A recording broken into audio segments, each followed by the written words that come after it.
Hello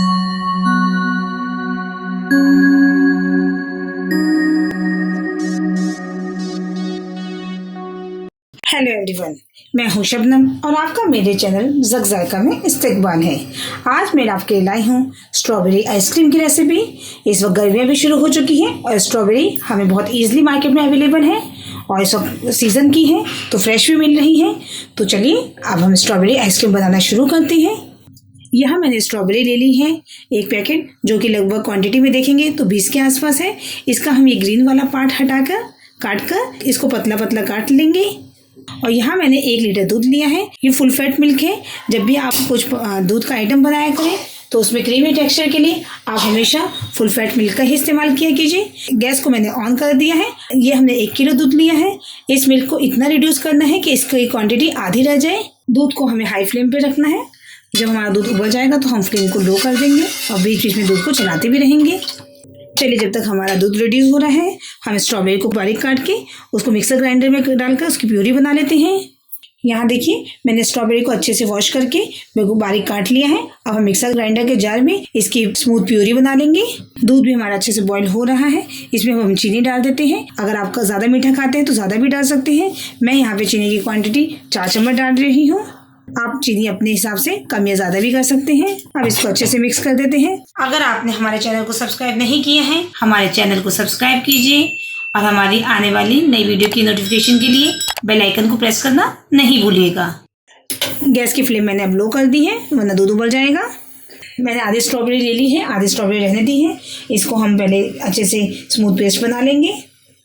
आप इस बात का ध्यान रखिएगा कि इस पेस्ट जो हो आपका स्मूथ हो, उसमें बिल्कुल भी चंक्स ना रहे स्ट्रॉबेरी के। ये देखिए, मैंने स्ट्रॉबेरी का पल्प बना लिया है। इसमें देखिए मैंने बिल्कुल बारीक पीसा है, कोई चंक्स नहीं है इसमें। अब इसको हम साइड कर देते हैं। अभी इसे हमें दूध में नहीं डालना है, क्योंकि अगर अभी हम दूध में डाल देंगे तो दूध हमारा फट भी सकता है। ये देखिए, दूध का मिक्सचर भी थोड़ा सा हमारा थिक हो चुका है। इसे थोड़ा सा और थिक कर लेते हैं। ये देखिए, दूध हमारा काफ़ी गाढ़ा हो चुका है। इसकी क्वांटिटी लगभग आधी हो चुकी है। अब इसको और क्रीमी बनाने के लिए मैं यहाँ पे मलाई का इस्तेमाल कर रही हूँ। अगर आपके पास कंडेंस्ड मिल्क हो तो आप कंडेंस्ड मिल्क डाल सकते हैं, या फिर क्रीम हो या खोया हो, जो भी आपके पास ईजिली अवेलेबल हो वो आप इसमें डाल सकते हैं। मैंने यहाँ पे मलाई का इस्तेमाल किया है। चलिए, इसको अच्छे से मिक्स कर देते हैं। इससे क्या होगा, हमारी जो स्ट्रॉबेरी आइसक्रीम है वो एकदम क्रीमी बनेगी। गैस की फ्लेम को मैं बंद कर देती हूँ और दूध को रूम टेम्परेचर पे आने देती हूँ। उसके बाद ही हम स्ट्रॉबेरी का पल्प डालेंगे इसमें। अगर गर्म में डालेंगे तो हमारा दूध फट भी सकता है। ये दूध को मैंने एक बॉयल में निकाल लिया है। ये दूध हमारा ठंडा हो चुका है, रूम टेम्परेचर पे आ चुका है। अब जो हमने यहाँ पे प्यूरी बनाई थी स्ट्रॉबेरी की, ये इसमें हम मिक्स कर देते हैं।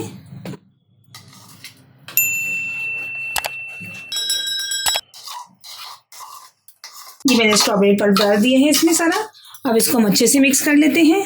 मिक्स हमें अच्छे से करना है ताकि हमारे स्ट्रॉबेरी पल्प और दूध अच्छे से मिक्स हो जाए। इसकी चीनी भी चेक कर सकते हैं। अगर आपको मीठा कम लगे तो आप इसमें मीठा थोड़ा सा और मिक्स भी कर सकते हैं। अब इसको हमें फ्रीज़ करने के लिए एयर टाइट कंटेनर लेना है, क्योंकि एयर टाइट कंटेनर ही में अच्छे से फ्रीज़ होता है ये, और इसमें बिल्कुल भी चंक्स नहीं बनते हैं बर्फ़ के। आपके पास कोई भी एयर टाइट कंटेनर हो, बिल्कुल जिसमें सील पैक हो, वो आप लीजिएगा। अब इसको मैं फ्रीज़ कर देती हूँ लगभग 3 से 4 घंटे के लिए। उसके बाद हम इसको मिक्सर ग्राइंडर में एक बार और चर्न कर लेंगे। इससे क्या होगा कि हमारी जो आइसक्रीम बनेगी वो एकदम क्रीमी टेक्सचर की बनेगी। चलिए, इसे मैं 3 से 4 घंटे के लिए फ्रीज़र में रख देती हूँ। चलिए, 4 घंटे हो गए हैं। मैंने इसको फ्रीज़र से निकाल लिया है। ये देखिए, पूरी तरीके से सेट नहीं हुआ है, हल्का ही सेट हुआ है। हमें इसकी यही पोजीशन चाहिए थी। हमें इसी पोजीशन में इसको दोबारा ग्राइंड करना है। इससे क्या होता है कि हमारी जो आइसक्रीम बनती है वो सॉफ्ट बनती है, क्रीमी टेक्सचर की बनती है। यहाँ मैंने जूसर वाला जार लिया है। ये सारा मिक्सचर हम इसमें डाल देते हैं और एक बार दोबारा हम इसको ग्राइंड करेंगे। ये जो मैंने बाउल में जमाया था, ये भी देखिए, इसकी कंसिस्टेंसी अभी पूरी तरीके से जमा नहीं है। ये इसको भी हम जार में डाल देते हैं। चलिए, मिक्सर ग्राइंडर पे इसे बस 10 से 15 सेकंड तक ही हमें चलाना है। ये देखिए, मैंने इसे मिक्सर ग्राइंडर में एक बार टर्न कर लिया है लगभग 5 सेकंड के गैप से। इसमें मैंने थोड़ा सा फूड कलर भी डाल दिया है और थोड़ा सा मैं इसमें ड्राई फ्रूट्स को बारीक काट के डाल देती हूँ। ये ऑप्शनल है, आप चाहें तो डाल सकते हैं। ड्राई फ्रूट डालने से हमारी जो आइसक्रीम का फ्लेवर है वो थोड़ा सा और इनहेंस हो जाता है। चलिए, इसमें मैंने कुछ बादाम को बिल्कुल बारीक काट लिया है। आप चाहे तो चॉपर की हेल्प से या मिक्सर ग्राइंडर में भी थोड़ा सा टर्न कर सकते हैं। ये मैं इसमें डाल देती हूँ और इसको मिक्स कर देती हूँ। आप चाहे तो कोई और ड्राई फ्रूट भी डाल सकते हैं। चलिए अब इस मिक्सचर को हम एयरटाइट कंटेनर में डाल देते हैं और उसे फ्रीज होने के लिए रख देते हैं। इस बात का ध्यान रखिएगा कि जो आपको कंटेनर हो वो एयरटाइट हो। चलिए इसको हम कवर करके फ्रीजर में 8 घंटे के लिए रख देते हैं। उसके बाद मैं आपको दिखाती हूँ। यहाँ मैंने आइसक्रीम मोल्ड लिए हैं। थोड़ी सी आइसक्रीम को मैंने कंटेनर में फ्रीज होने रख दिया है और थोड़ी सी मिक्सचर को मैं मोल्ड में रख देती हूँ, क्योंकि मोल्ड में देखने से भी अच्छी लगती है और बच्चे मेनली ऐसे आइसक्रीम खाना पसंद करते हैं। अगर आपके पास मोल्ड हो तो मोल्ड का ज़रूर इस्तेमाल कीजिएगा। आप चाहे तो इसमें टूटी फ्रूटी भी डाल सकते हैं। चलिए इसमें हम कवर कर देते हैं अच्छे से आइसक्रीम। चलिए अब इसको हम 8 घंटे के लिए फ्रीजर में रख देते हैं ताकि ये अच्छे से सेट हो जाए। उसके बाद हम आपको ओपन करके दिखाते हैं, या होल नाइट के लिए भी आप रख सकते हैं। आप चाहें तो इसमें स्ट्रॉबेरी एसेंस या स्ट्रॉबेरी क्रश भी डाल सकते हैं। चलिए 8 घंटे हो गए हैं। अब अपने हम आइसक्रीम को डिमोल्ड करते हैं। ये देखिए मैंने आइसक्रीम मोल्ड फ्रिज से निकाल लिया है। अब इसको हम डिमोल्ड करते हैं। थोड़ा सा पहले हम पानी में थोड़ा सा शेक कर लेंगे ताकि डिमोल्ड आसानी के साथ हो जाए। चलिए मैं इसको डिमोल्ड करके आपको दिखाती हूँ। ये देखिए हमारे स्ट्रॉबेरी फ्लेवर की आइसक्रीम एकदम तैयार है। अगर आपके पास स्ट्रॉबेरी क्रश हो या स्ट्रॉबेरी सिरप हो तो आप इसे डेकोरेट कर सकते हैं उसके ऊपर। ये देखिए हमारी आइसक्रीम एकदम तैयार हो गई है। ये मैंने मोल्ड में सेट की थी। आप इसे चाहे तो ड्राई फ्रूट से सजा सकते हैं या फिर थोड़े से चेरी से भी डेकोरेट कर सकते हैं। मैंने यहाँ पे थोड़ा सा स्ट्रॉबेरी फ्लेवर का सिरप लिया है। चलिए मैं इसे डेकोरेट कर देती हूँ। देखिए जो मैंने एयरटाइट कंटेनर में सेट की थी वो भी मैं आपको दिखाती हूँ।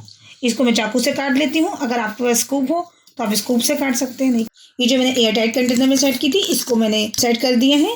इसको भी मैं स्ट्रॉबेरी सिरप से गार्निश कर देती हूँ। आप भी मेरी रेसिपी को फॉलो कीजिए और अगर आपको मेरी रेसिपी पसंद आई हो तो आप मेरी वीडियो को लाइक कीजिए, मेरे चैनल को सब्सक्राइब कीजिए और आने वाली नई वीडियो की नोटिफिकेशन के लिए बेल आइकन को प्रेस करना ना भूलें। आप कमेंट सेक्शन में हमें ज़रूर बताइएगा कि आपको मेरी रेसिपी कैसी लगी और आपने जब इसे ट्राई कीजिएगा तब भी अपने कमेंट ज़रूर मेंशन किया कीजिए। आपके जो कमेंट्स होते हैं वो आपका प्यार होता है, मेरे लिए एक मोटिवेशन होता है। चलिए जल्द ही मिलते हैं नेक्स्ट रेसिपी के साथ। तब तक के लिए अल्लाह हाफिज।